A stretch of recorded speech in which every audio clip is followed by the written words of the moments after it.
of the Finance Committee to order. Before we jump into public participation,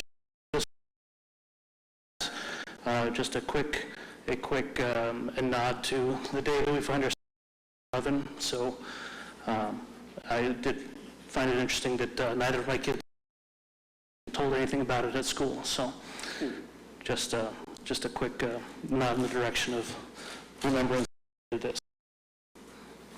Nice ceremony at the public safety. With that, we'll move on to our first item, which is public participation. Brian, John, want to say anything? Okay. Okay, so public participation sets. Mr. Mangiarotti, thank you for coming this evening. Well, I'm sorry we were unable to have you on our last meeting, but as you know, our numbers were a bit thin in the summer last time around, so now that all the kids are back to school, I see we're almost back up to complete full strength. So thank you for coming tonight. This is going to be relatively free form. I just wanted an opportunity to meet you, have you come in front of the board. I'm sure, knowing this board, that this committee, there'll be some people who have questions for you. And as we discussed in advance, by all means, please take a couple of minutes to introduce yourself, tell us your background, and then I think the main thrust, as we discussed, was a conversation about the two different tax incentive plans. Great. Good evening. Thank you for inviting me here. I'm John Mangiarotti. I'm the town manager. I started here in July. Before working here, I was in Andover as a deputy town manager, and prior to that, I was in Westford as an assistant town manager. And I've had a long history of good working relationships with the Finance Committee, and I'm looking forward to that continuing here in Acton. I think we have a great team of staff that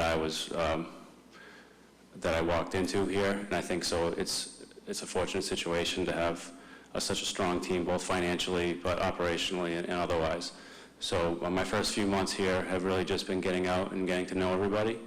I've been to dozens of board and committee meetings and local organizations, and trying to build relationships with the staff at all levels of the organization.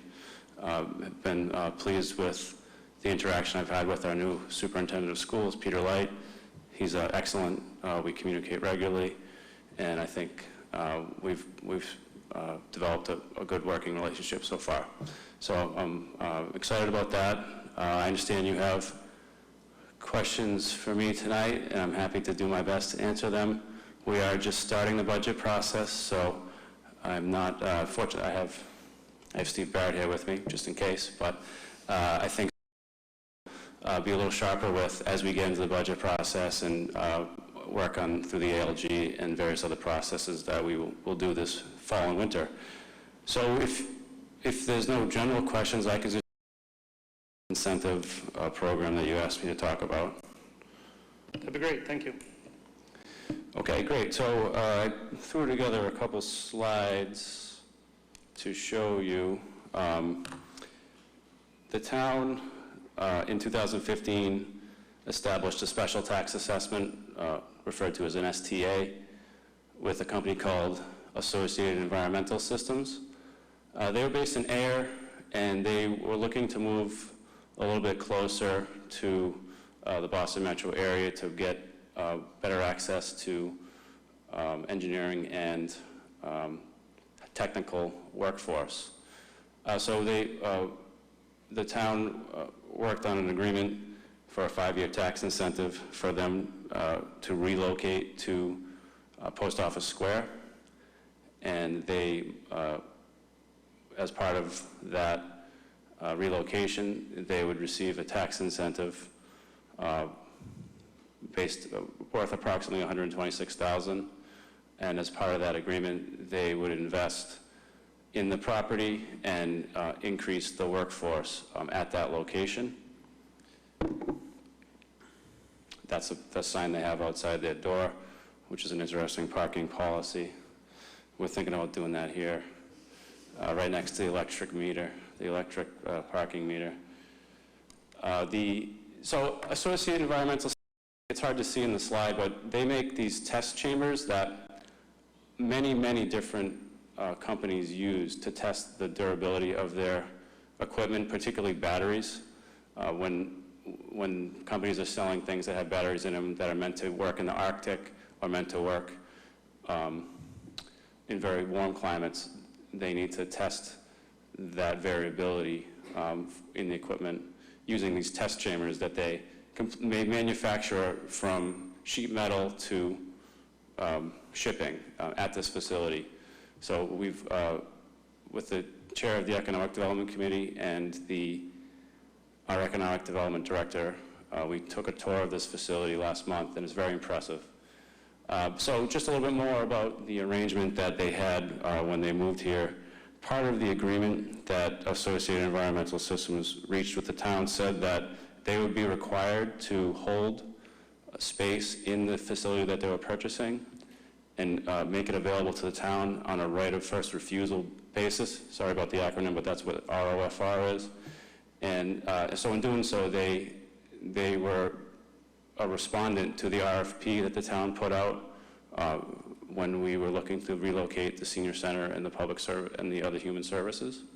When the RFP went out, ultimately the property at 30 Sudbury was a more advantageous proposal for the town, so the town did not use or accept their proposal. So in effect, they held their real estate off the market for, I believe, a year to allow that process to play out, so to speak. Once that was finalized and we moved to 30 Sudbury, they went to the market and tried to find somebody to fill their space, and they developed a relationship with Case Collaborative, which is Concord, Acton, Sudbury Educational Collaborative, I think. And they have over 108 vans that they route, and the administration of is all based in that building. And they also have a great high school called Colebrook High School, which was formerly on the AB campus.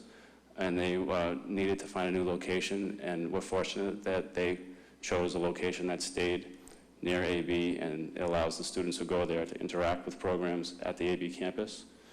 And we walk through the facility, it's beautiful. The walls are painted, and it's a really exciting learning environment for the students that are there. And as part of that fit up, the owner of AES invested his own money to improve the space and also gave a loan to the school. The owner also put in a new solar array, or solar panels on the roof, and replaced the roof. And overall, the investment was over $4 million. They did increase hiring and add jobs, but it appears that the jobs that they added were below the target that was identified as part of the incentive program. So we are working with them to understand how that hiring will be resolved. They're also working with the state, because in addition to a local incentive, they received a state incentive. So there's a hearing later this month with the Economic Assistance Coordinating Council, where they will talk about the targets and what the state may do regarding where they are now. So I think I have one of those slides. This is just the roof. I went up there. It was pretty cool. They put a lot into it. He uses, I think it was a significant portion of their electricity comes from the roof. So it's a good investment. The one other thing that I think is interesting about this company and our relationship is, once we started understanding this STA and the issue that they've raised with the hiring, we became aware of an issue which many people may not recognize as an issue in Acton, which is certain companies like this ability to attract skilled laborers or skilled manufacturers to work in their facilities. Another company that I'll talk about later, and then Hartz, which is a well-established company here in town, have also expressed the same concerns. So this is something that we've worked very hard to help these three manufacturers and also many others to understand what are the reasons that they're having trouble attracting this type of labor to the community, and what can we do to help.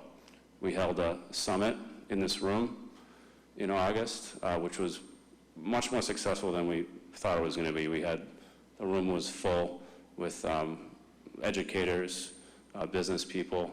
Our state delegation was here, and it was a great conversation. And out of it, I think we've established some relationships and also made resources available to Associate and many other manufacturers to help with this issue. We're having another meeting later this month, and I want to note that National Manufacturers Day is October 5th, and we're going to try to use that as an opportunity to advance this issue and make people more aware of that Acton is a manufacturing community. You don't think of it that way, but it is. So the next project is Insulet. Insulet is a very large company currently based in Billerica, and they are moving their headquarters to Nagog Park next year. The town meeting and town agreed to a program called tax increment financing last year, which basically would give the corporation a tax incentive where the incremental value of the property based on the improvements that they make to it would be taxed, but not immediately, and that tax would be phased in over 20 years. So it's a benefit to them because their cost of investing is reduced and allows them to settle in here. They are going to bring many jobs, 1,000 jobs to the area, a substantial investment in the Acton location, $140 million. This is a picture, and actually, I think I can use a laser here. So this is the original, this shape here, and this is a relatively recent aerial photograph because this is the new addition that they're working on as part of this TIF program. They also recently were approved to add a parking garage. This is something that when they came to the town a few years ago, they knew that they were going to be ramping up their production because of a couple contracts that they thought they might get. Apparently they received the contracts much sooner than they had anticipated, so they're ramping up their workforce and operations here sooner, which is, it's good news because I think the investment will be realized sooner. So that, they have people currently working there, primarily sales folks, and I think once they finish some of the manufacturing parts of the building, they're going to start later this year, and they've already started trying to hire. You may have seen these signs around town. If you know anybody that's interested, there's the information. What did I cover here? Receive financing.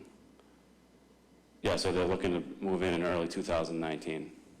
They are also an active participant in the, I think we're calling it the Acton Area Manufacturing Collaborative.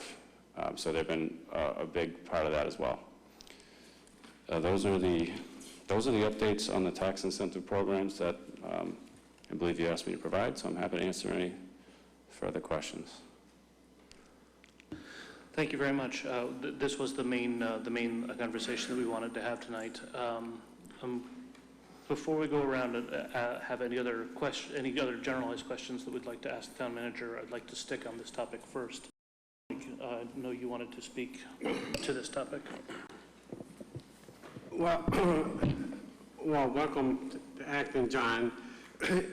Getting back to AES, I know this past summer we had some concerns about if they were meeting their hiring obligations or hiring commitments, and when it turned out they weren't, we're trying to figure out what the financial impact to the town was by the incentives they received versus it was like a one-sided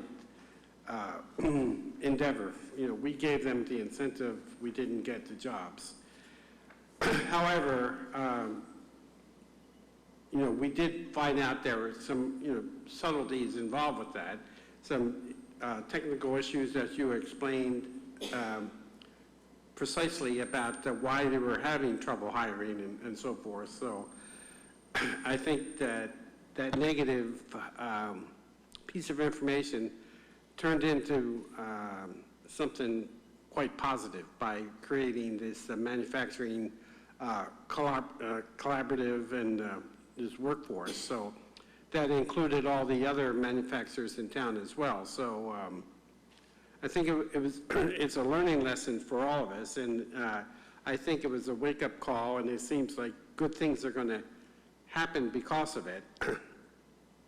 My other concern is that I'd like to see more of these incentives proposed to potential employers to get a higher manufacturing base in Acton, but one thing the town needs to do is, I guess we need to have someone assigned to really follow up that they are making their annual commitments that, it was year three of the 5-year deal with AES before we discovered that, they were short on employment. But it seems like the town has fixed that problem or is fixing it and has really created a silk purse of a sow's ear. So I'm very proud of what they're doing, and we'll go on from that.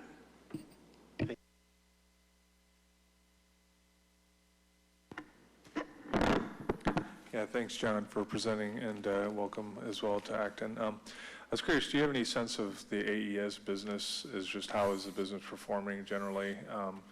Because 3 years ago, it sounded really robust, and some of the customer wins they were talking about, I think, included Tesla and some others, and Apple and some others. And I'm just curious if you have any sense on the business itself, or do you think most of these employment shortfalls are really driven by just lack of interest in working in the Acton area or so on? I think you hinted at that. Thank you for the question. From what we spoke with the owner, Baron Peter, many times, and he's been very open about this issue and the concern, and he says that they're very busy. We looked at the production board, the Kaizen chart that they have with things that are pending and going out the door, and they have quite a bit of work. It really has been an issue with hiring. One thing that I found interesting that I learned is that because it's difficult to attract someone, and a lot of times when you get someone, they don't last. They'll show up for a day and then decide it's not for them or whatever. So what they do is they actually work with temp agencies, and temp agencies will provide the workforce. And if it works out, they can hopefully get them to stay on. So they've been trying that route. They've been trying many different routes. But they, as far as I can tell, and according to what they've told me, they're doing well. And they hope to be here. They continue. He's invested and wants to stay here in this community. And then a follow-up is if I understood you right, is the Acton Manufacturing Group, is it Hartz, and these other two? Is it the 3 companies? The 3 large companies that were at the beginning of the process were, yes, it's Hartz, Insulet, and AES, but we also have other companies that we've reached out to since, and we hope that they'll be participating going forward. I don't know much about Hartz, but I was just curious if they had any sort of learnings that they could share that, and they're, as you pointed out, well established in the area and maybe haven't been hiring as much recently, but maybe they have thoughts on how to improve that in the area. But it's just more of a broad settlement. Yeah, thank you. Actually, one thing that it was interesting, Hartz was at the table, and one thing that they said is that because they work a shift from, I think it's 11 to 11, or they work 6 to 6. So they work a 12-hour shift, 6 to 6, and sometimes they have trouble getting people to want to fit into that schedule. And also, transportation networks aren't really set up to support that. So we're working with our transportation program to see what we can do to help provide additional ways for people to access that employment opportunity. hi, John. If I'm following the AAS numbers of employees correct, they said they were going to transfer 47 and hire 65 when we gave them this incentive, and at this point they're at 67. So it's a pretty big miss in terms of employees. Do we have the ability to get their financial statements? I mean, do we have a sense of how they're doing? I spend a lot of time in manufacturing plants. You can tell a lot by walking around the place, but you can't tell everything. So my first question is, yeah, do we have the right, or can we get financial statements from the company?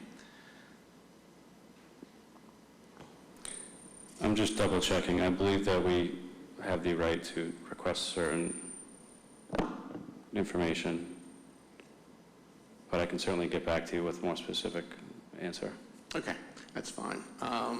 Insulet I'm more familiar with. I serve on a board with their facilities manager, and anything that has not happened there is due to delays in the construction project, which if you ever walk by the area is massive. I took 100 Nagog Park, which was the biggest building out there, and pretty much doubled the size of it. So, but it has been going slow.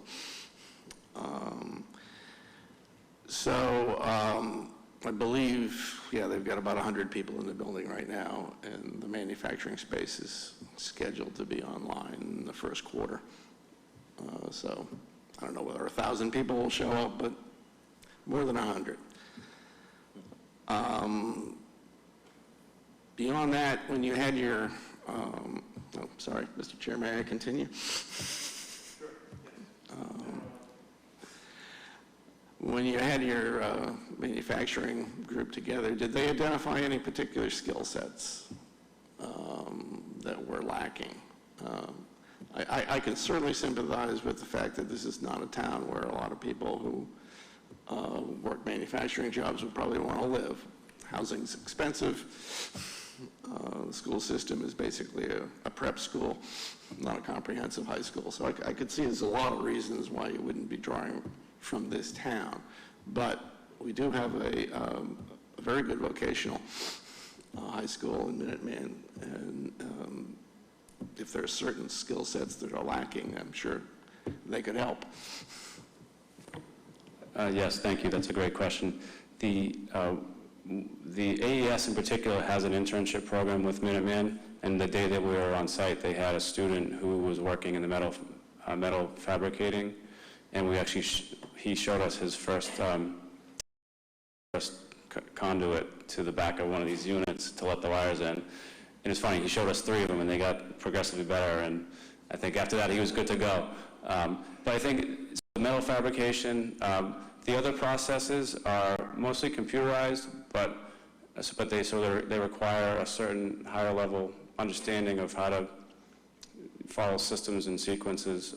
It's not really, with the exception of a few things, it's not really a lot of physical labor. It's more pushing the right buttons on the machine to get it to do the right thing. So the tech school, Minuteman in particular, has just started a new program, and they're hoping to have 12 students enroll.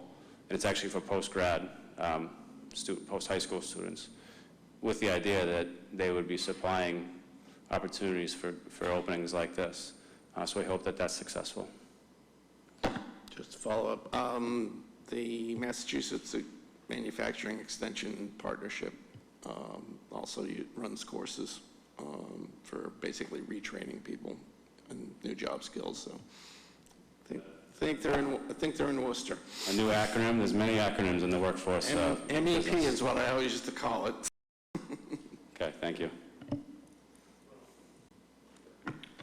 Thank you, John. I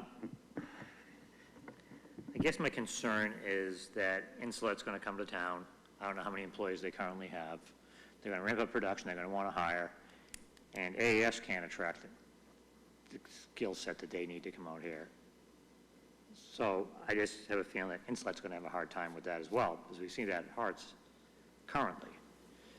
So I know there's another company in town that does medical devices of some sort, like upstairs tables and things like that. They used to be down at Post Office Square and moved to the other side of Route 2, still in Acton.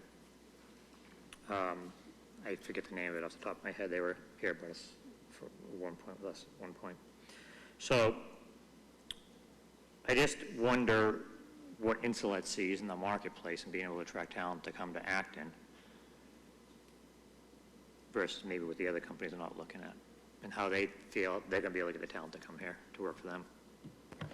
So as you saw, this is a much larger organization, which a much bigger infrastructure for human resources and marketing the open positions and reaching out to different workforce assessors. But the issue that you raise is precisely why we've invested so much time and energy over the last month, and will continue to do so, to try to really bring this issue into everyone's awareness and try to find ways to resolve it or address it, because I think that the bump that we'll see from Insulet may get more people to look in this area, and while they're looking in this area, if they know about some of the other companies, I think it's in our best interest to try to make everyone aware that these things are out here, so that when they're coming into their job interview at Insulet, they might check out other things while they're here. Jeff, did you want to ask a question? Thank you, John. I applaud the joint effort between government and private sector to try and work together to solve these problems. There's a lot we can do, whether it's transportation and housing and all those kinds of things, to get people that would be close enough that they could work at these companies. On the other side, though, have you thought of having a sliding scale of the tax incentives themselves?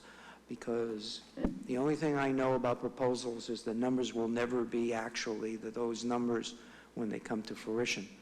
And so the question is, if somebody says they're going to bring 1,000 jobs, and that's 20% of the benefit that's going to come to the town to offset whatever tax incentives we're giving them, what happens when they only bring 100 jobs?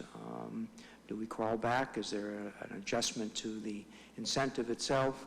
And somehow, in this case, it's not pay for performance, but credit for performance might want to be linked. So I would encourage you to think about having some sort of a variable component of a tax incentive that is performance-based. Thank you for the suggestion. Anything else, Jeff? Not on that. Okay. I do just have a couple of questions. Is there anyone else that wanted to jump in? Okay. I do have a couple of questions that I wrote down as well.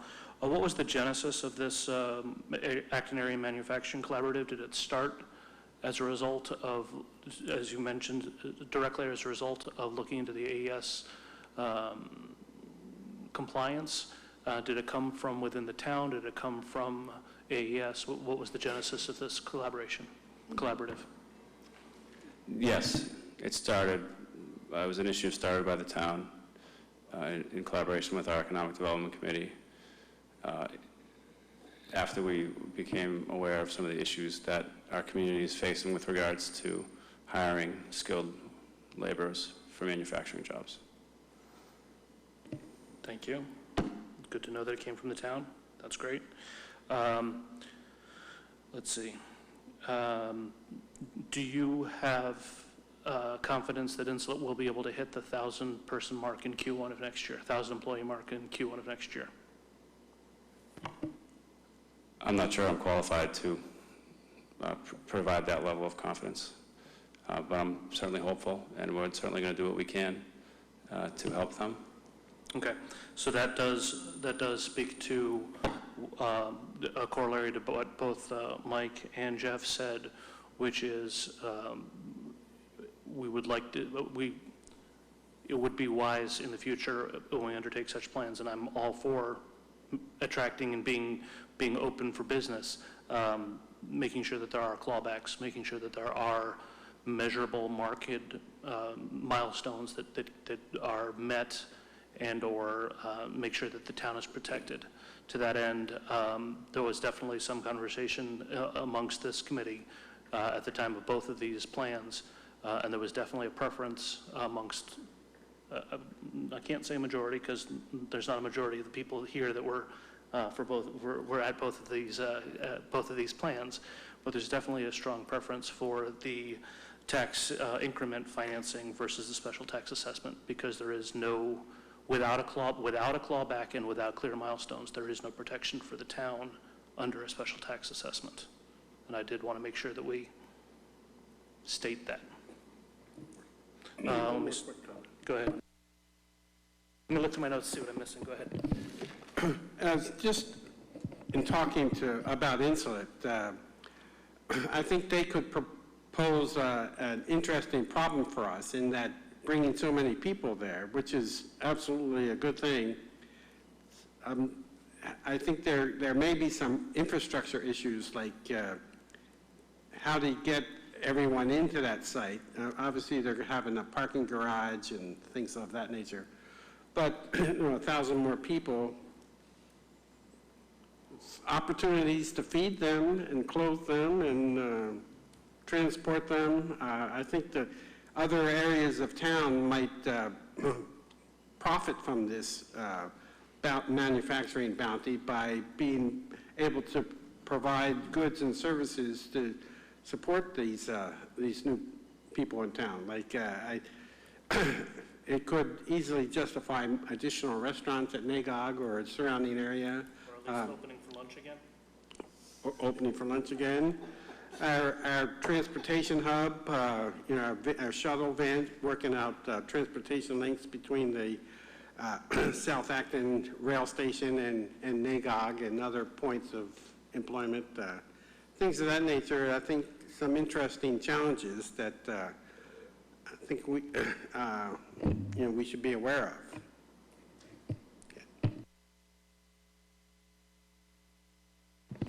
of. Actually, go ahead. You mentioned the transportation, and I'm curious if, and maybe now is not the right time, but if you just had a sense now or in the future at how much of an issue that really is, because we talk about that extensively here in the services in town, and whether it's really feasible for somebody coming out from Boston to, take the train to South Acton Station, and then how would they get from South Acton to Nagog, or whatever combination of, of transportation facilities are out there. And again, it may be a little early if there's 100 people in Nagog and, AES, but I'd be interested if you just had any anecdotal thoughts on that, and what the commentary from the companies was on transportation being an issue for employment. Thank you. Yes, AES contributes to our Transportation Management Association. They do have a few individuals that come in from Boston.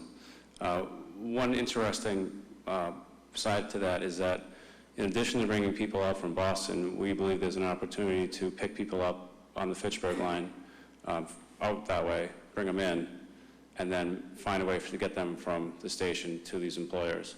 So that's the opportunity that we're looking at right now is the timing of the train, does it work out? Can we find a way to establish a shuttle that does that? And so those are things that we've been thinking about and talking about, but transportation is an issue for many people.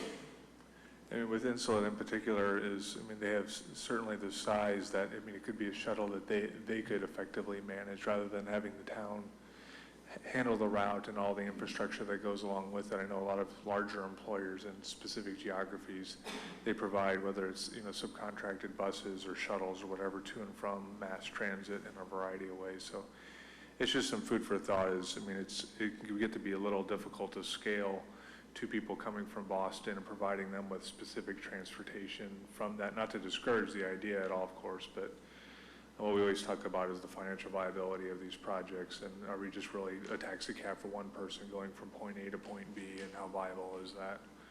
So I don't really need a response, just something I think to think about.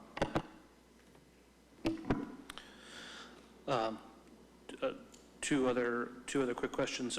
You had mentioned that there is another meeting this month, another meeting of this collaborative. Are there any other projects in the works? Are there any other incentives similar to this Acton Area Manufacturing Collaborative that we should know about?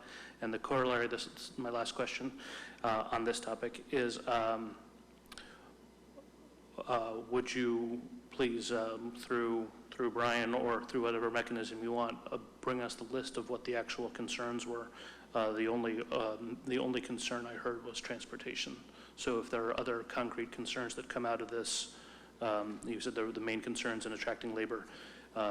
We'd love to know what that list is. We'd love to know what actions are being taken.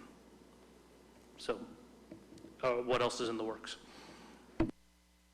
Well, we're really taking it one step at a time. As I said, the meeting that we held in August was very successful, and we are scheduling a follow-up meeting, I think next week or in the late teens. And we're going to continue to take it one step at a time and see what collaborations and partnerships will grow. Transportation was not and is not the only issue.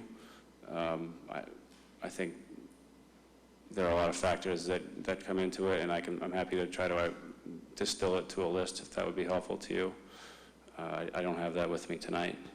We would appreciate that.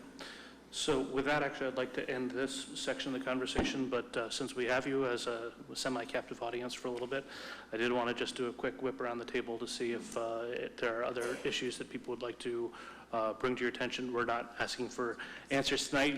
You're being mildly blindsided by it, I fully admit, but just an opportunity for people to bring up the topics. Yes, go ahead. Mind if I make a brief announcement first? By all means, the floor is yours. So on September 20th, at the Human Services and Senior Center facility at 30 Sudbury Road, we are celebrating 1 year being in that facility, and we are going to have a small speaking program. We're going to have a workshop from our assessor, who's going to get grilled on some of the ins and outs of our senior tax relief programs.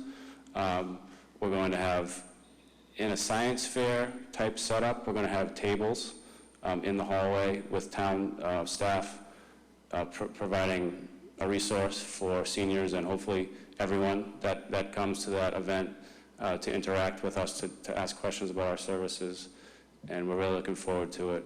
We also are going to have cake. You can get a free ride from the transportation service if you need it. What else am I missing? Oh, the Acton Water District will be there. A few other of our partners will be there, and we really hope you can be there. So it's the 20th from 1 to 4. Thank you. Thank you. And it's also not lost on me that you're doing another outreach meeting later this week with the superintendent in this same room in a couple of nights. So, or at least that's. Hey, let's not go down that route. So we do appreciate your time, but with that, I do just want to do a quick whip around the table. Tom, we're going to start on your end this time. Sure, thank you. John, I've really got nothing for you, but just welcome to Acton, and look forward to working with you.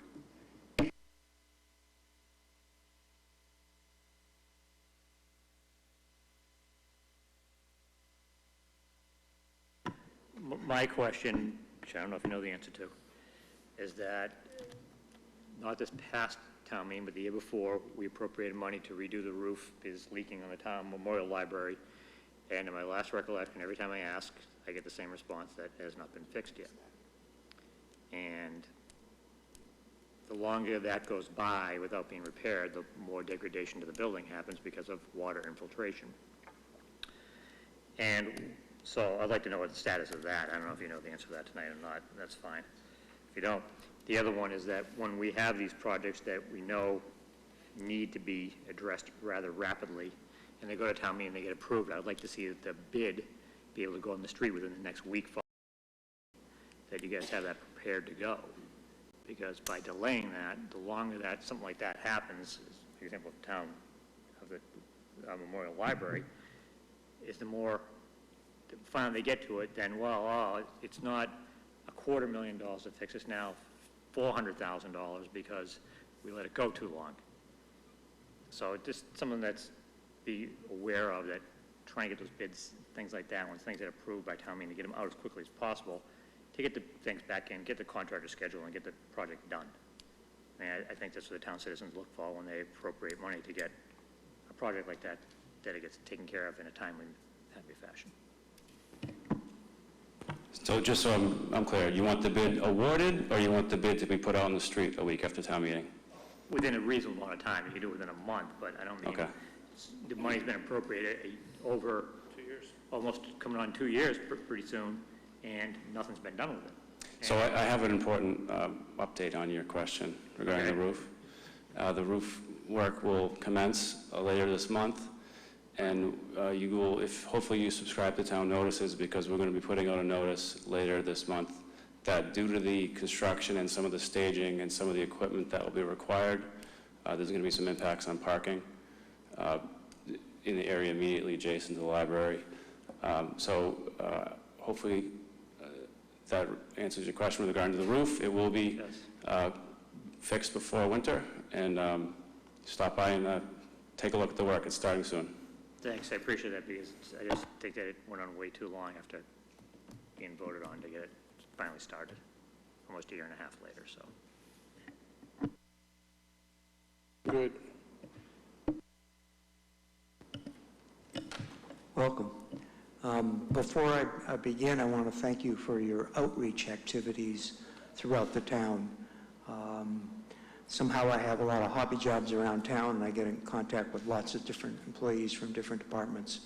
And that, although you're reserving judgment and they're reserving judgment for the longer term, the first initial impressions is that it's a good thing that you're getting to meet with the various employees in town, and at least keeping an open mind in the beginning and listening to their thoughts. So kudos for you for beginning on a good way.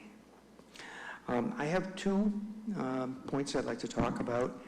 I think, am I the only CPA on the committee? Okay, so I have to represent that section of finance, although I didn't practice much as a CPA. We usually don't put them on the committee, but... Yeah, I know, snuck in. Anyway, you thought it was cleaning, pressing, and alterations or something. So the committee is looking at things like the management letter, so you may want to take a look at that, and other things that, as we relate to the audit and how the auditors interact with the town. And I would encourage you to use us as a resource as you work through those things with the auditor. The one thing that had come to my mind on internal controls, and it's about Excel spreadsheets. Everybody here is probably sick of me mentioning it, but there are a lot of things in town that are run by Excel spreadsheets. And in fact, sometimes the town report is based on some cut and paste of Excel spreadsheets. And Brian will tell you I've found at least 1 or 2 errors every year on the town report because somebody did something wrong with an Excel spreadsheet. Either it didn't include some rows, or it added wrong, or whatever. So I would encourage you to, be a little bit vigilant and not necessarily take an Excel spreadsheet as being valid unless it's been certified that, the math, all the formulas are correct, and that it's been frozen, and that somebody has to physically go in and unlock it in order to mess it. And that way you know that you've got something that you can rely on. I've been in industry many years, and I can tell you that just because in my gut I looked at a number and said, it doesn't seem right, and then I go into the spreadsheet, and sure enough, somebody added a column, but they didn't do the arithmetic right, or they added something. So from an internal controls point of view, I would just caution you about that. Even the ALG is not having some problems with its massive interactive spreadsheet. The second thing I would mention is that each of us has different projects that we do for the committee. And because there was a mistake in this brochure and some big numbers on the trust fund numbers, I took that as a project to go and look at it. And I met with Brian a couple months ago, and are you aware that we're working on the trust funds? Okay, so it was a great meeting. I know because of vacations it's been tough to get further along, and there are 8 action items, 1 or 2 of which I have that I haven't talked to the committee with, so I'm not going to bore you with that. But the one thing I will give you a heads up on is the auditors have said that there's a change in general accepted accounting principles of how the principal balance and the spendable balance of trust funds are to be accounted for. Steve and I have talked about that. I don't know when the auditors are coming in, but I strongly urge you to send them a note prior to them coming in saying, we have questions on that change, and would you please give us in writing not only what these 5 different possible things that can happen are accounted for, how do you count for those 5 different possibilities, and can you share with us the actual place that gives you the support for changing our accounting on the trust funds going forward, and that would be helpful, because then Brian and I can move forward, and there's some other recommendations that I think will come out later. Thank you. Okay. Hi, John. Welcome. I've seen you through the hiring process, and we know that you're very capable, talented, and we wish from all of us a very successful and bright career in Acton. Having said that, you've been here for 2 months. What's your assessment of Acton, and have you found anything surprising in a good or a bad way? Just curious to know.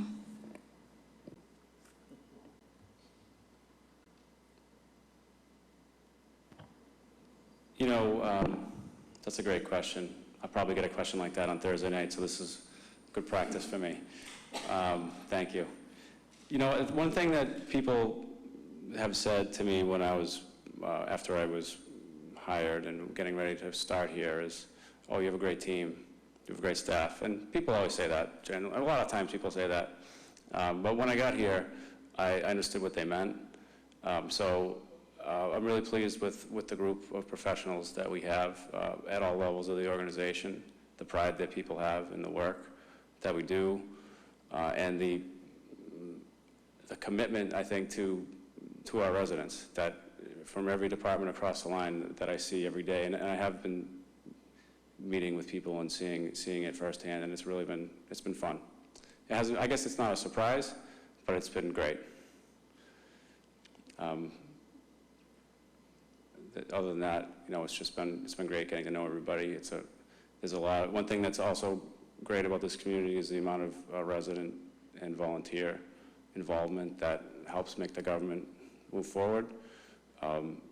It's important to have people engaged, and this community has a lot of engaged people. So it makes it a lot of fun to work here. I'll just take a minute to announce that we'll be here on Thursday at 7 o'clock. We'll be meeting both the town manager and the superintendent of schools from the League of Women Voters. We'll be having a meeting or a greeting of, we just want to welcome them. So, opportunity if you guys want to join us, and that would be good. Thanks, John. Well, John, I asked you this a couple of weeks ago. I'll ask you again now that you've met the Finance Committee. You still like the job? Yes. Good. Thank you. Not asking for an update on this tonight because I didn't give you any warning about it at all, but in the coming months I would like you or a representative to come and give us an update on where we stand on trying to achieve our 40B 10% goal, and what the immediate and near term, so in other words, less than 1 year and up to 3-year plan for Kelly's Corner is, as you see it now. You're welcome to take a swing at either of those right now, or you're welcome to say that since I didn't discuss it in advance, we'll discuss it another time. But I also do want to thank you for coming tonight. And since, as I mentioned earlier, and Sahana reiterated, I know you've got multiple nighttime meetings this week, so thank you for your time. Thank you for having me. Indeed. You're welcome to stick with us for the rest of the meeting. We're going to go over the point of view, which you will definitely see a copy of at the ALG meeting at the end of this month. But also, I understand it's already pretty late, and if you'd like to go, by all means, no one's going to hold it against you. You really won't hold it against me? Promise. Could I have a copy of the statement? You'll have an electronic copy of it tomorrow morning. All right, I look forward to it. Thank you. Nice to see you all. Thanks.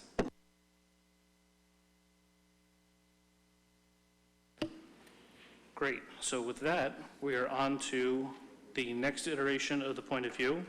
I do want to also say thank you to Christine for jumping in and making all the changes from our small working group meeting from our last meeting. I'm going to grab the pointer and give it to you so that you can run it up on the screen.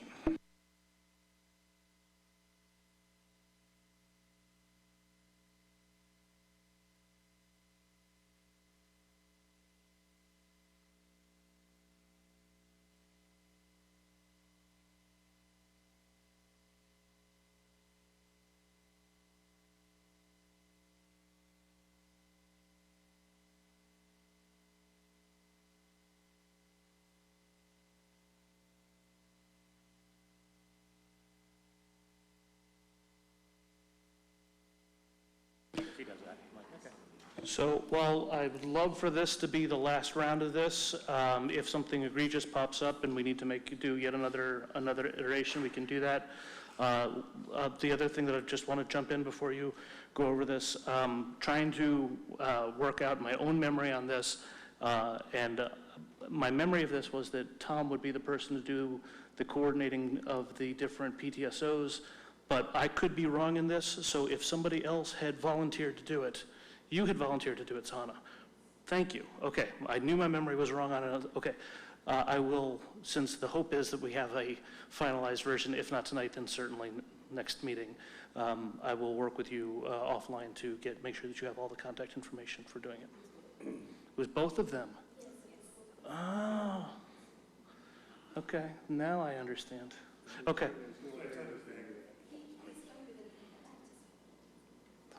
Fair enough. Fair enough. Okay, with that, Christine, I'm going to let you take it over.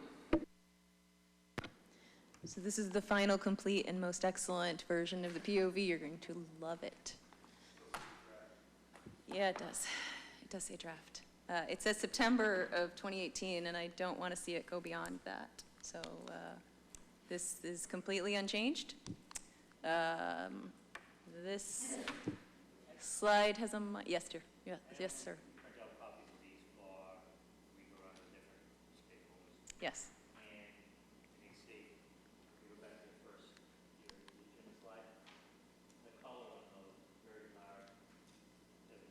It's not important really until we get to that section. Oh, I see. That's You want it a little darker? I mean, there's a little. All right. Oh, I see what you're doing here. That's like the topic. Right? I will darken up the other bullet points so that it prints a little more clearly. Yeah. Okay, that's excellent. Yep, no problem. We changed very few things, so if everybody could just give this a quick once over one more time.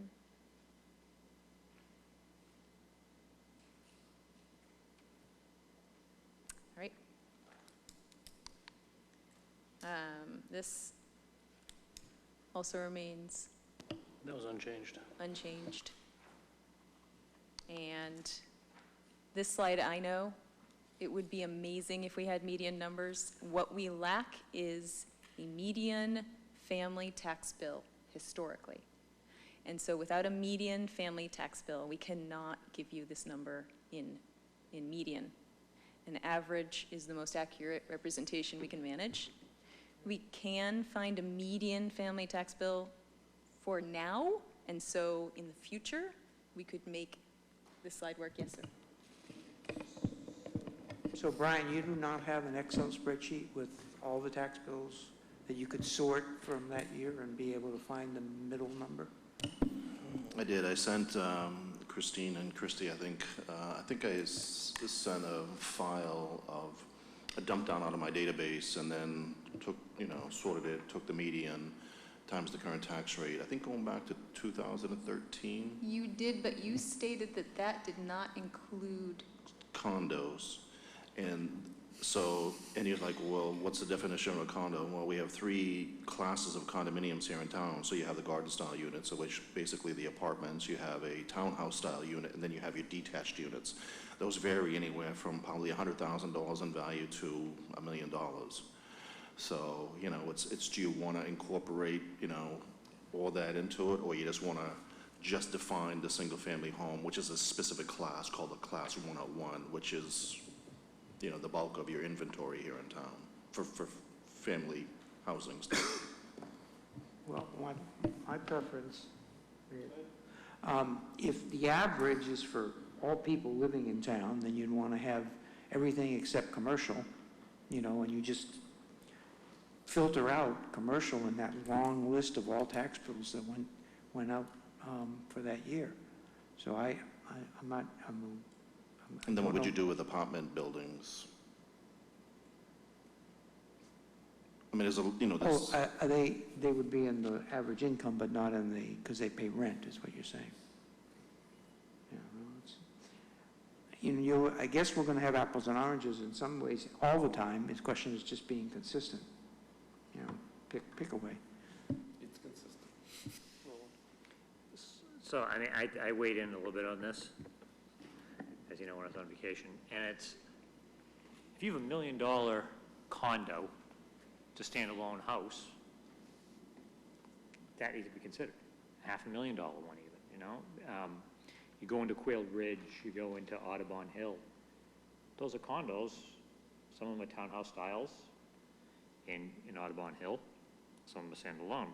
Quail Ridge are all standalone. Even though they're condos, considered technically condos, still a freestanding house. It's the same thing up at Robbins Brook, has a bunch of freestanding condos, because they pay into homeowners type of thing. So, I don't know what the answer is, but I mean, I feel those need to be included because it's a clear representation. It's townhouse style condos. I know people have ones worth more than my house. It's much bigger too. It's a townhouse, but it's attached to a wall.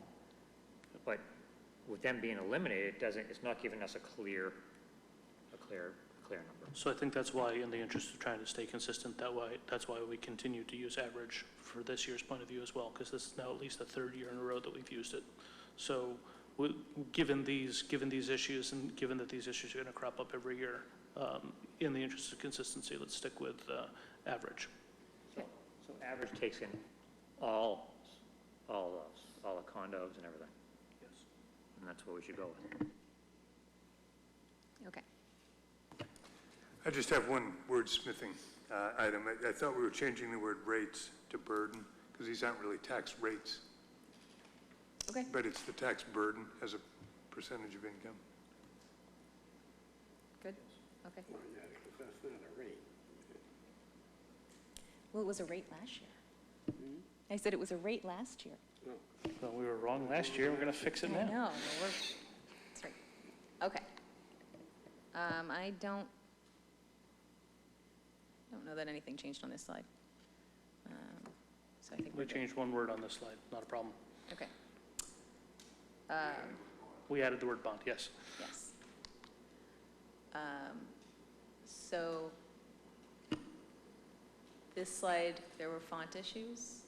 I believe I've resolved all except, if you really want to be a stickler, those numbers on the bottom. There were more issues than that, and that's why I sent you 3 alternative So We'll get there. slides. So I do have that as well. So the state of the town is this debt retirement. And under, hold on, under our concerns is projected debt, Okay. right? So, and we'll get to that in a minute. So go back to and tell Steve to wait. Yes, so if you could, So hold your question for 2 slides. Yeah, that was good. That's what Hold your question for 2 slides. Point of order. Is that for our TV audience, they hear you, for our TV audience, they hear us talking, but they don't see what we're talking about. And I think if we could just be a little bit more descriptive of the slide we're discussing. Okay. I don't know if the camera goes onto the slide, but it probably doesn't. We should at least tell them what's going on. Hi, Mom. excellent. Tom, I will come back to you in just a minute, but we did add 2 slides. Okay, so that was the state of the town debt retirement slide. agenda item, and again, I will, on the agenda page, grayscale, darker. They're concerns. So we have, We're missing something. are you talking about the two slides that we talked about that go with the debt services, right? Yes. Yes, they're in the concerns, Okay. Right. Okay. So hold off. So just- hold off in front of the Just public. wait, Mr. Chairman. right? All right, so this slide changed to say tax levy is constrained by Prop 2.5. And again, we do agree that this isn't 100% what Prop 2.5 means, but it is exceptionally difficult in this scenario to explain exactly what Prop 2.5 means. And, you know, I think for the purposes of what we're trying to get across to the public, this accomplishes our goal. Is everybody good with that? Yes. I think the comment was made last session that the footnote be a little bit bigger, because you can't really even see it when it, well, of course, this is printed 4-up, but I think in our presentation to groups, we probably will, to try and save paper, do 4-up, maybe double-sided, but 4-up. So this is what it will look like, and I don't know too many people that are going to be able to read that. Okay, I'm happy to do that. All right. Concerns compensation growth. Compensation growth slide only changed that second bullet point. Now says past 4 years instead of recent history. Otherwise, it is unchanged. Concerns projected debt. This is one of your slides that you sent, Steve. Yeah, there's two. And actually, can you put the other one up? Okay, this one just continues on from the previous chart and attempts to show the impact of what the new school and fire station will add. The other one, if you go back, is just words. And in trying to go through this in my mind, I was having a hard time figuring out whether, you know, throwing another layer on an already complicated graph would be more difficult for a lot of people to absorb than just saying it in words.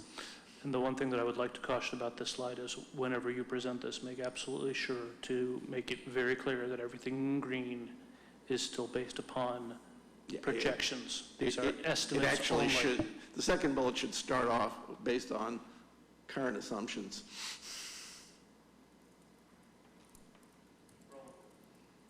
So on this one, it says current debt service will decline by 1 million in 5 years. Is that 1 million per year? Yes.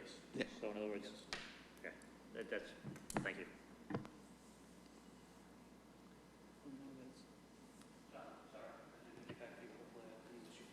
Nope. And the slide after this one does address the concern I was going to raise, that we hadn't edited the slide just at the end of the first section, State of the Town.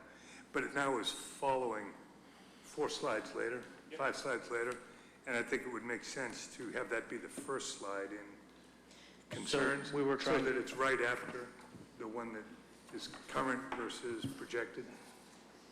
It would just help you connect those 2 dots, I think. So I agree with you, but I wondered, is there any sort of ranking to our concerns? Is projected debt our top concern? Or does it not matter? I think having it the way that you have it makes more sense, because I don't believe that projected debt is our main concern. We believe that our debt load is not our clear and present threat. So I'm having trouble at a 5th grade level. Is what we're trying to say in the first bullet that in 5 years, our debt service will be 1 million less per year, and in 10 years, it will then drop to being 3 million less per year. That's a lot easier because it's not a million a year, so it's 5 years, 5 million less at the end of 5 years. number one. But number two, that's not a concern. I think that's just a setup that says, however, in 5 years, we will be adding approximately $4.5 million to No, debt service. the for each second year. bullet point on that slide is our concern, that we've got debt coming. That's our concern, right? We've got debt coming. Right, but Would I it think- make it easier for you if we said current annual debt service will decline by? Is that more explicit for what we're trying to accomplish? There are many ways to write it simply. So you want current annual debt service will decline by 1 million per year in 5 years, and No, in 3 million per year in 10 years? I think it's a little clearer if you say, in 5 years, we will be paying $1 million a year less than we pay now. And in 10 years, we will be paying $3 million less per year than now. And then the next bullet starts, however, I think comma. that doesn't pass the Christine few-word. I understand, but at least it's not available, it's not interpretable in different ways. I mean, do what you wish. But to your earlier point, Yeah. it's not a concern. Yeah, it's That's not a good thing. concern, so I I don't, wonder why we have it here. But because on this slide, yes, the first bullet is a setup bullet. The second bullet is a concern. The second bullet is a concern because we are bringing 2 new debt items. so Did you- maybe, town. maybe, Mr. Chairman, the learned person to my left suggests we just put over the center, in the middle, the word concern before the second bullet to make it abundantly clear, that's our concern. or we need that could first say that bullet? the good, the first bullet is started off with, good news, we'll be paying in 5 years 1 million less per year, and in 10 years, 3 million less per year. And then the next bullet starts off, however, we will be adding 4.5. So that makes me think, Since I'm looking at it for the first time today, after all the corrections, if I'm going to be talking to somebody about this, maybe take that bullet point off the first thing and it's just a statement, and then the concern is highlighted in a bullet point. Because I think that is kind of explaining what is coming up, and I think it needs to be there.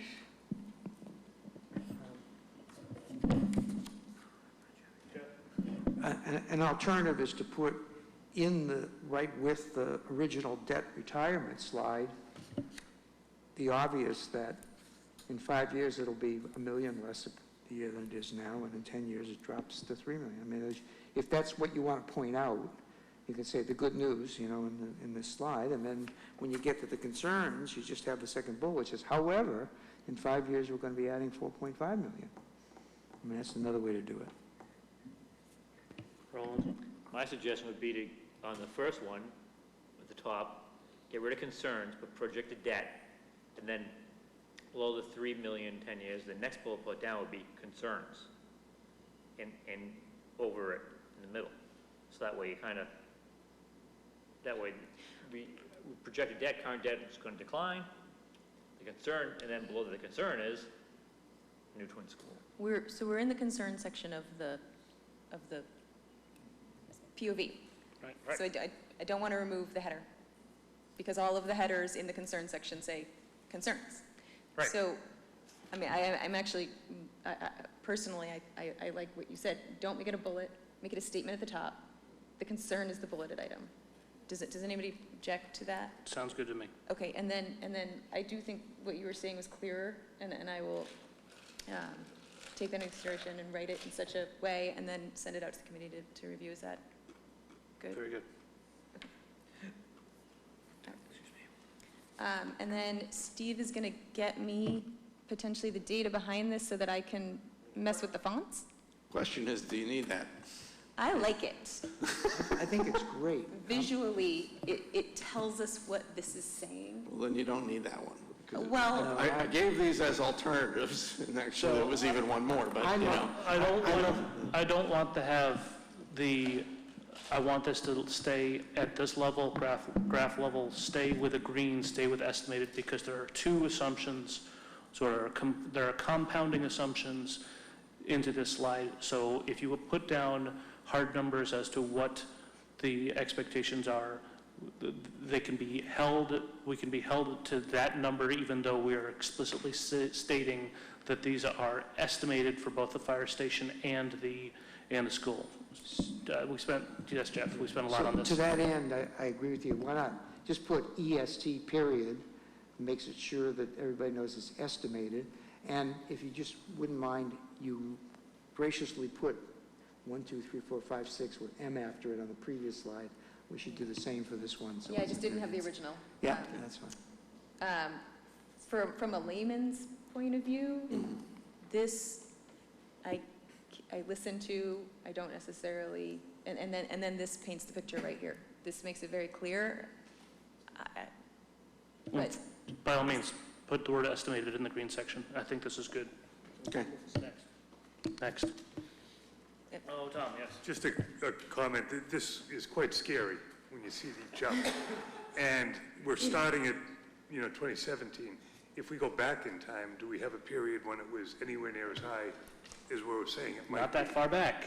Well, and should we have a slide that shows that even though there's a significant increase, Jeff we've asked been there the before? Jeff asked the same question 2 weeks ago, and I went back, and adding more years doesn't help the presentation.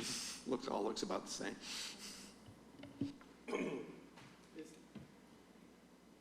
That total debt in, was it 2024, is that almost equal to our entire revenue stream for currently? No, that's 4 million. That's not 40 million. It's 4 million. This is the debt services. This is not the total outstanding debt. This is the annual debt payment service. Oh, okay. So it's 4 million, which is why we've got to change the left-hand axis to be 4M. Total combined debt. Yep. right. Total debt service. Nothing wrong with debt.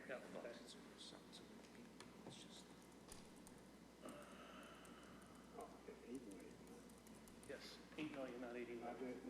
not 800. Yes. All right. Brian, based on information you gave me regarding repairs, some had already taken place. I believe I have included some examples of some that have not yet taken place, but will in the next 1 to 5 years and are significant enough in cost to warrant. So as we talked about earlier, the roof repairs are currently underway. Transfer station roof has not been done to my knowledge. Civil defense to building still needs updates. DPW has had some work on a heater or boiler, I think, out in their garage area. I mean, there's a few things. Did I send that to you, Christine? You A sent list of me some? the original report, and then you And had then a I- list in the email that said we've looked at these. Yeah, And I because tried, some of them have been checked off. We've done it. okay, Yeah. so these particular things weren't in the list you said had been checked off, so, The library, I'm assuming in that 1 to 5 years, the kind of the capital concerns there, I'm not sure if that was, I'll have to go back and look at that. I'm not sure if that was the roof or the HVAC systems. We keep saying roof, it's really HVAC, but because the HVAC units sit on the roof, it permeates it, so the whole thing has to get replaced. so those, it sounds like, are gonna start by the end of this month, and so I'm perfectly happy to pull the library off the list and keep the rest. Would that The be rest is reasonable? okay, I think. Okay. Mhm. And then we switched it to say Douglas Gates or Conant, but otherwise, there's been no change, no other changes. I think defense is, that's the British spelling. It's with an S. Fixed it? Yeah. Can you explain what that 5 to 30 years thing is? I mean, sorry. So in the next 5 to 30 years, we will be dealing with either Conant or Gates, whichever school doesn't get solved in the current service. We will need a new DPW building. We'll be expanding the sewer. Those are what we see coming that are big projects that would require capital override. Yeah. Reserves, rather than deplete reserves, it says reduce reserves. I don't think anything else changed on this one. this slide, we're still, we may have to pull this one. So we either have to pull this one or we have to get consensus on from Brian on exactly what the numbers should be on this.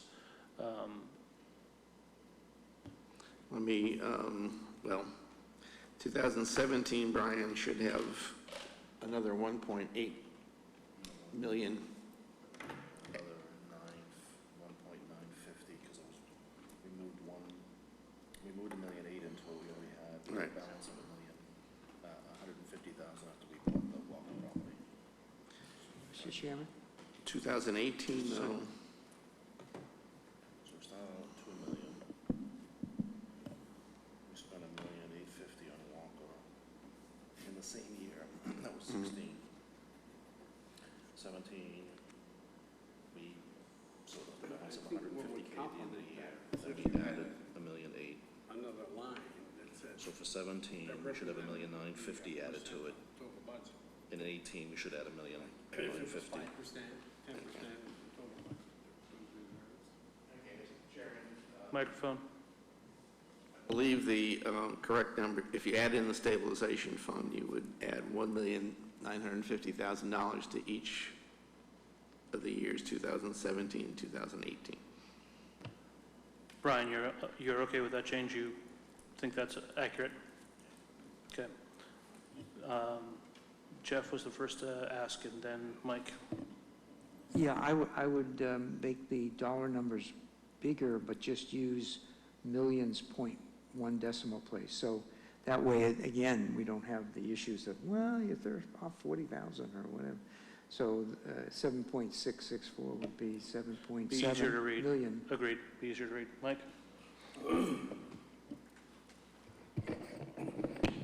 My only concern is that it's just a pure number. It doesn't mean anything. 9.3 million as compared to what? There was another axis, like a line that said, this is 9.3 is 10% of our total budget, then it would make sense. Total budget of what? Both school? Operating budget, well, whatever our 5% rule is, based on the total town budget, I guess it would be. Like 7.6 is lower than 9, but it might represent a higher percentage of the total budget, but you never know. But I think you could easily put another axis with a line that says, how far they reach above or below our 5% guideline. I think we should take that as a recommendation for the next year POV.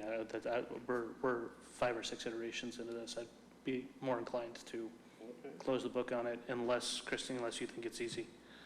I don't think it's easy. I think if we want to do that for next year, I'm more than willing to make that suggestion and get that to the. A total number like whatever it's showing.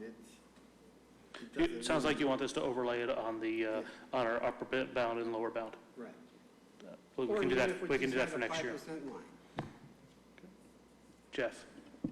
If you chose, Mr. Chairman, to implement what Michael just said, you could say certified reserves, parentheses, dollars million, then a space / space % of operating budget.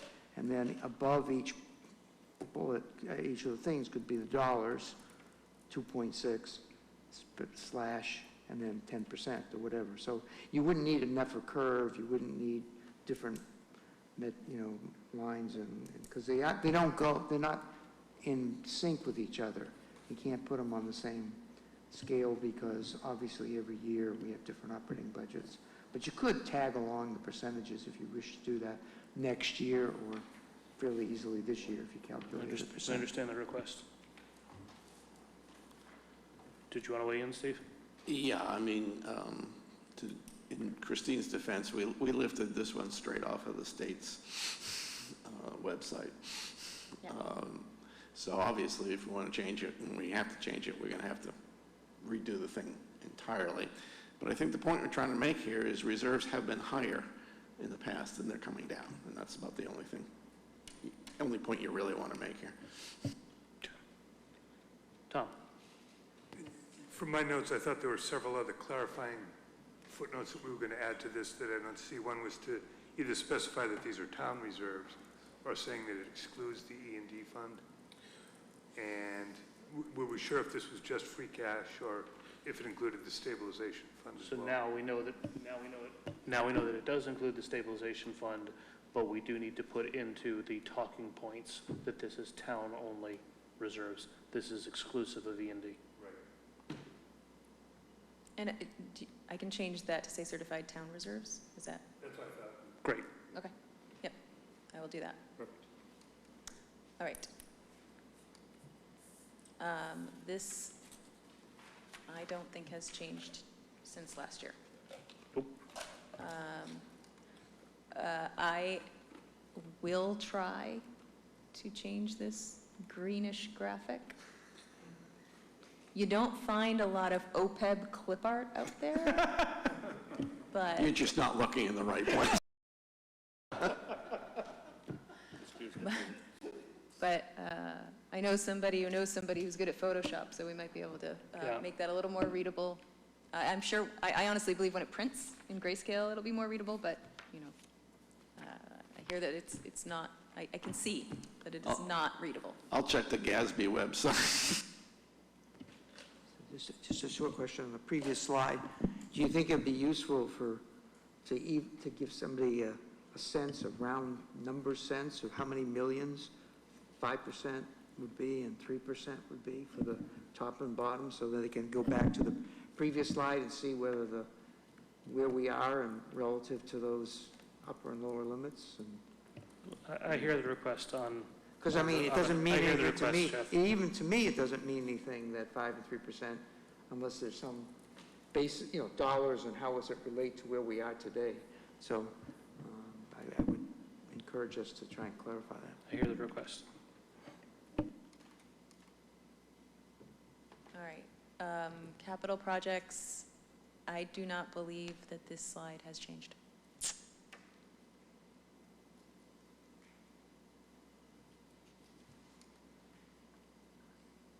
We removed a bullet from, capital projects did change. We moved a bullet to the top of this slide. And so, but it didn't change the content. We simply changed where it is, which left us with one bullet on this page.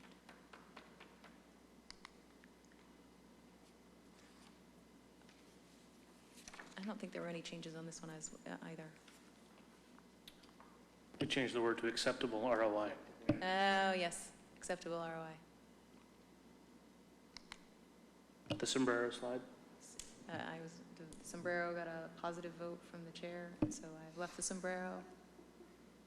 Again, reserve fund clip art, not strong on the interwebs. And we added or emergencies just to be We did add for, yeah. absolutely clear about it. Yep. I'm glad you're paying attention to the iterations. Okay, land purchases. I have the acquired date on the River Street and the Walker property. Thank you, Brian. I got to you with those last minute questions. And when Jason and I were meeting earlier today, we discussed the possibility of adding in how many parcels we do own and in what state they are in. But speaking to Brian before the meeting, it sounds like they are in the process of developing a comprehensive list and what types of properties those are and whether or not they're developable, and it's almost complete. Fantastic. That was out of last year's POV. Good job, Brian. So do we want to just leave that for next year, that last bullet point? I have a question on that, and Brian might be able to answer this. Town currently owns 300 parcels. Does that mean like the ones that were bought with CPA funds that are used for recreation? Is it, of the 300 parcels, is that referring to parcels that were bought that were used with CPA funds? So like the Cowett property, things like that? I got to confirm, and I had a quick conversation with Christine before the meeting, but I think what the comprehensive list that we're developing breaks out the various types of property. So whether it's a municipal property for general purpose, whether it's a municipal property for, acquired for open space. It's got a conservation restriction on it. So we've tried to identify the various types of property and kind of the restrictions or the purpose that we acquired them, as well as some of the foreclosed properties as well that we acquired through the years through tax title process. It sounds exciting, but a lot of that foreclosed property was frankly just parcels that people stopped paying taxes on because it was swampland, it was backland, they had no access to it. So a lot of that ended up, we ended up taking it through the tax title process. So those properties have been identified as well. So I think we can probably get a pretty good handle on those 300 parcels and what they represent. Along with that, we also have a map that identifies those, so that's easily to look at it, I think, and then identify what that parcel is or where it's located, and you can tell whether it has frontage, whether it's potentially developable, or if it's backland or swampland. So I think it's going to be helpful for everybody, and I believe that's probably going to be a layer in the GIS platform as well. So I think it'll be helpful for everybody. So in the interest of moving forward, do we want to remove that last bullet point for this year's POV? Sure. Okay. This changed to 3%. And Christie's in Spain, so we will move forward. Key conclusions, we only have 2. But they are our key conclusions, and that would wrap up the presentation. It has not changed. Again, thank you, and Roland and Christy for the work that has been done to date on this point of view. We are definitely trying to get it out earlier than in years past, and one of the goals that I have for this year's point of view is to absolutely make sure that it's delivered to all of the usual suspects well in advance of town meeting, which unfortunately I don't think we met that goal last year, so this is one of my goals for this year.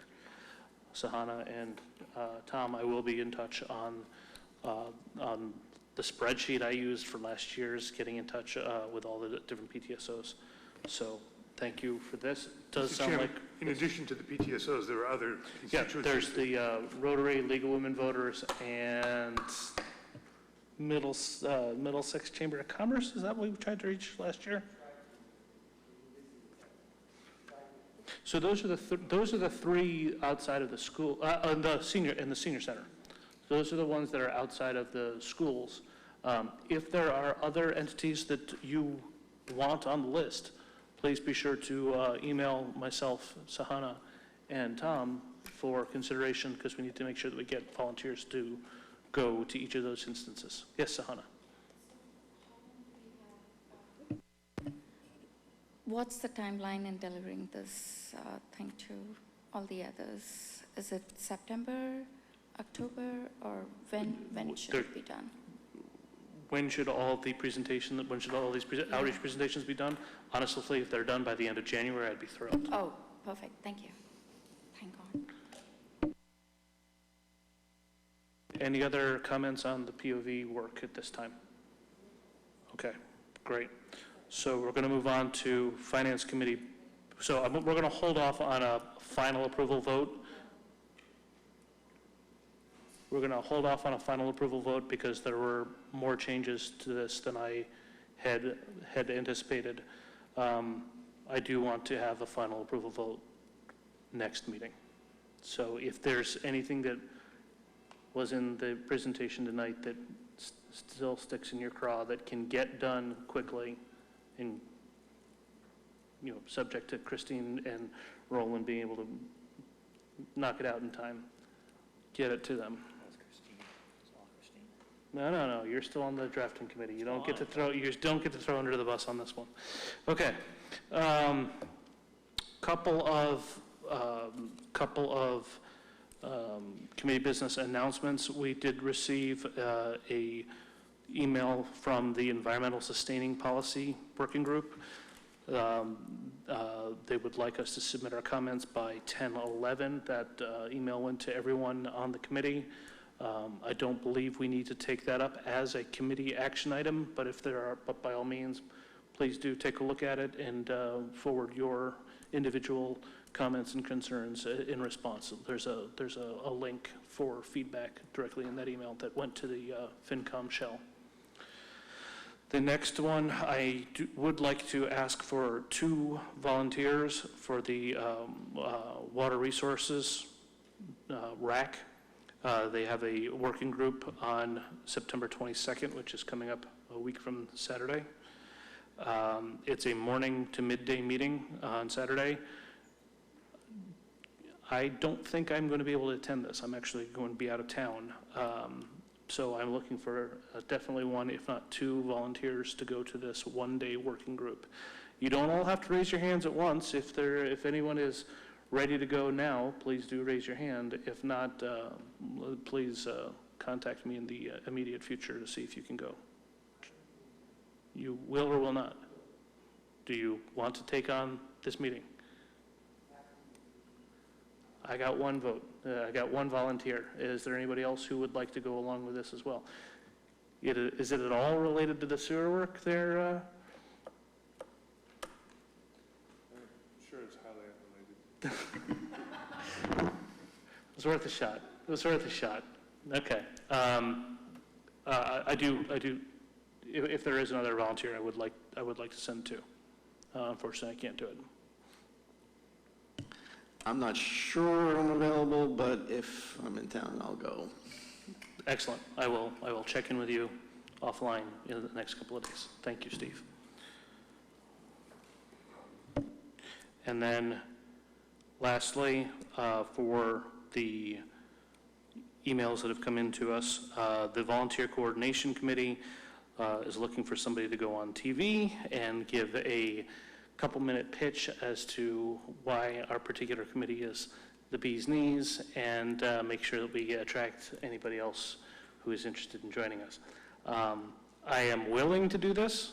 It's not my strongest suit. I'm definitely willing to take it on unless somebody wants to take it instead. I nominate Christine. Fortunately, this is not a motion, and we are not actually allowed to volunteer someone to do anything. If I don't hear of anyone who absolutely jumps up and down and wants to do it. I'll do it. You'll do it? I think you should get Christie to help you. Okay, Christine, it's all yours. If you want it, it's yours. Okay. Okay. That is it for the main points that I wanted to bring up. We do have a set of minutes that Dave sent out from 8/28. Comprehensive. Mr. Chair, I move approval of the minutes of 8/28. Do I have a second? There was a minor edit submitted, so amended minutes. As amended. For a misspelled name, we'll definitely let that go right on through. Second. All those in favor, say aye. Aye. Opposed? And abstentions. I've got 4 abstentions. It was a light meeting, apparently. It was that was the meeting with Superintendent Light.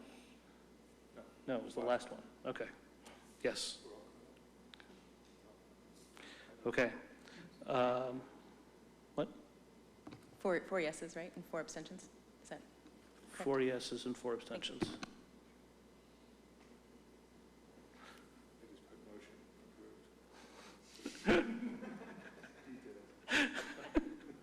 Okay. With that, we're on to committee reports. I'll start down at that end of the table this time. Steve, do you have any subcommittee reports? No.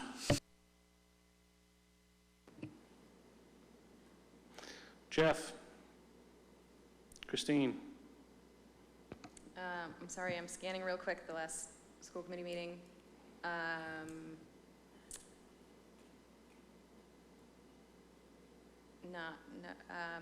The transportation update that our new busing system is working well. Obviously, there are kinks. They are moving 3,500 kids across 1,500 stops. And they're short on bus drivers and having issues with hiring. In fact, the transportation office is driving, and so when there are issues and people are calling transportation, you're only getting JD if you're lucky. So don't have issues and don't call. And that is a shortage apparently nationwide. It is not simply Acton. They've already tried to address how they pay the bus drivers and finding work midday to try to sweeten those jobs, and so far they're still struggling. And that is all that relates to Finance Committee. Thank you. Well, for the Walker property, you may have noticed that site has been cleaned up a bit. It'll be cleaned up again in the springtime, but, the committee still is continuing to work on strategies for that. Nothing new to report for Minuteman, but there will also be, as John mentioned, the town manager mentioned, there will be another follow-up to the manufacturer's workshop later this month, I think next week. It will be right here in this room with the same parties, but we are making lots of progress there.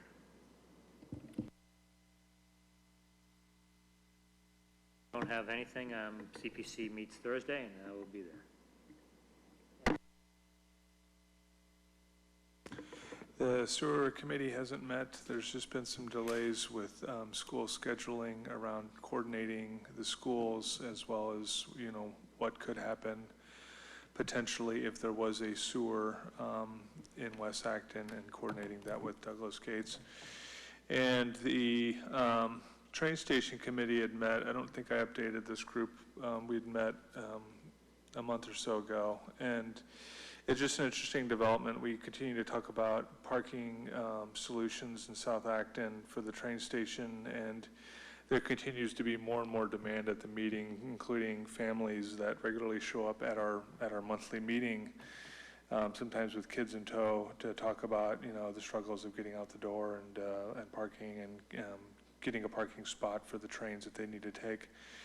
So one option that is being more openly discussed is the parking garage, and whether that, aesthetically how that would work in Acton, what that would have for traffic implications. And simultaneous to this, the town is evaluating whether to put a solar canopy over the parking lot in South Acton, which would interfere dramatically with a parking garage. So this is all extremely preliminary, but the short of it is, I think we're moving forward, closer to moving forward with the traffic study, which has some financial implications.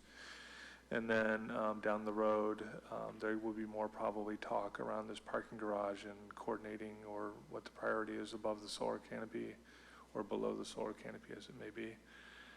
So nothing really to update, but just there's continuing to be a drumbeat around parking and what solutions are available. And it seems, at least from my perspective, that if Acton's going to continue to be a viable community, parking, the usage of the lot at 500-600 people per day, going to 800 in 10 years, or whatever the number is very unsustainable in its current form. And so I've tried to encourage the train committee to be more open-minded about possible solutions in that area, but there's also a lot of people who, were very sensitive about paving of South Acton, et cetera, et cetera.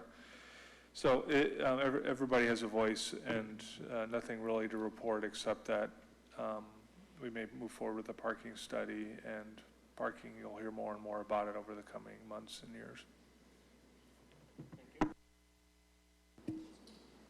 Yes, I went to the Board of Selectmen meeting on August 6th, which seems like quite a while ago. It was the only meeting in August. They had just a single meeting. So a couple of things worth noting. The new town manager, John Mangiarotti, read an award that the town has received. The Government Financial Officers Association has awarded Acton their Certificate of Achievement for Excellence in Financial Reporting. It's the highest form of recognition the government will give. And it is the fourth straight year that Acton has received this, so kudos to Steve Barrett and the team. That's you, Brian. What's that? That's you, Brian. And Brian?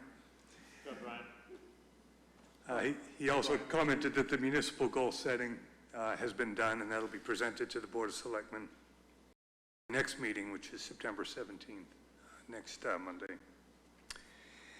Corey York mentioned that they looked at the transfer station and recycling facility fee recommendations. Program has been a big success. There's been a 36% reduction in trash, a commensurate increase in recycling, especially mixed paper. Given the success, they're recommending that they not increase fees for Acton residents to discourage that. They will increase it to $180 for non-residents. Apparently, there are some non-residents that use it. Looking at the sewer rates, the O&M rates, they'll be requesting a 4% increase for fiscal 19. That system is now 16 years old, and there's a lot of repairs and maintenance that are needed there. And then the fourth and final thing of note, the Mass Department of Energy Resources awarded the town a total grant of almost $250,000, excuse me, for a number of LED lighting retrofits, the DPW building, the town hall, fire station, schools. And that's that. Thank you. The next meeting of this, there hasn't been a school building committee meeting since our last FinCom meeting. The next version of the school building committee is tomorrow night. That's the only update on this end. With that, I believe we have come to the end of our planned meeting. Mr. Chairman, I would like to make a motion to adjourn. Second. The floor is yours. All those in favor say aye. Aye. We are adjourned. Let's